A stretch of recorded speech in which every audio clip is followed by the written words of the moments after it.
কেৱল আমি স্বাধীন হৈছো ৰাজনৈতিক অধিকাৰ বা শাসনৰ অধিকাৰ, শাসনৰ হস্তান্তৰৰ কাৰণেই নহয়, আমাৰ লক্ষ্য সাংস্কৃতিকভাৱে আমি যাতে আমাৰ সম্পূৰ্ণ অধিকাৰ আমাৰ হাতলৈ আহে।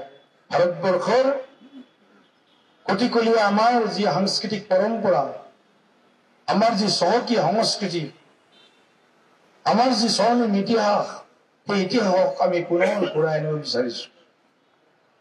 সাংস্কৃতিক নৱজাগৰণ, আধ্যাত্মিক নৱজাগৰণ। কেৱল স্বতন্ত্ৰ মানে স্বাধীনতা মানে শাসনৰ হস্তান্তৰৰ কাৰণে আমি আমাৰ আন্দোলন কৰা নাই।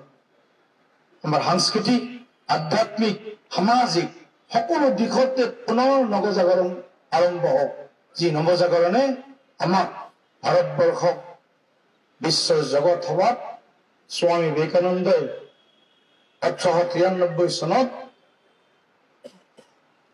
যি বক্তৃতা দিছিল, যি বক্তৃতাই বিশ্ব ধৰ্ম সভাত ভাৰতবৰ্ষৰ ইতিহাস, ভাৰতবৰ্ষৰ সনাতনী সংস্কৃতি, সনাতনী সভ্যতাক উজ্জ্বলাই তুলিছিল। স্বামী বিবেকানন্দৰ সেই সপোন